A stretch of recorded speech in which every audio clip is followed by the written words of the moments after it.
Сәлем достар, YouTube арнама қош келдіңіздер. Бүгін сіздермен денсаулыққа өте пайдалы бауырдан салат жасап үйренеміз. Анемия болсаңыз, гемоглобиніңізді көтере алмай жүрсеңіз, осы салатты жасауға кеңес беремін. Бауырдың басты ерекшелігі оның құрамында темір ақуыздар бар. Гемоглобин түзілуінде маңызды рөл атқарады. Бізге керекті заттар: қойдың бауыры, перец, қызанақ, қияр, көкпияз және сарымсақ керек.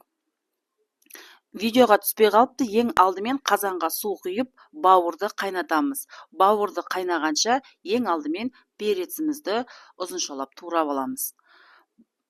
Перецті турап болғаннан кейін көкпиязымызды тураймыз.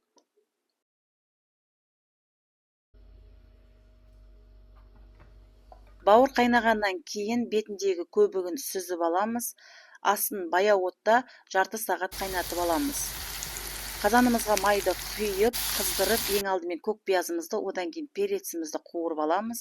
Жарты сағат қайнағаннан кейін бауырды алып, сүзіп алып, екі бөлікке бөлеміз. Бірінші бөлігін ірі көлемде турап, ортасынан бөліп тураймыз. Видеода көрсетілгендей. Екіншісін ұзыншалап тураймыз. Қуырылған көкпиязымыз бен перецтің үстіне бауырды саламыз. Ұзыншалап туралған қиярымызды, қызанағымызды саламыз.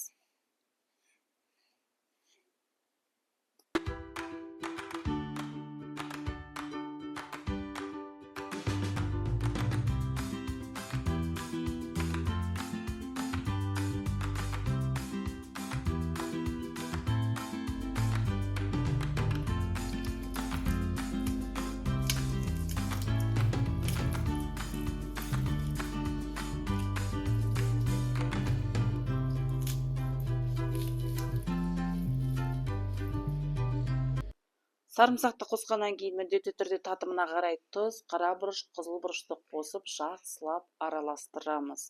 Өте дәмді салат дайын болды. Енді келесісін мен балалық шағымның дәмі десем де болады.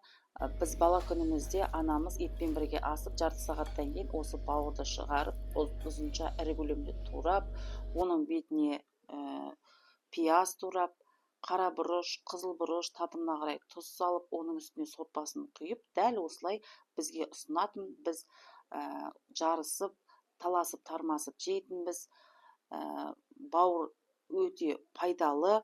Біле білсеңіздер, бауырдың бір порциясының өзінде көптеген дәрумендердің күнделікті, тіпті ай сайынғы қажеттілігін қамтамасыз етеді екен. Сол себепті ай сайын, апта сайын міндетті түрде бауырдан түрлі ас әзірлеңіздер.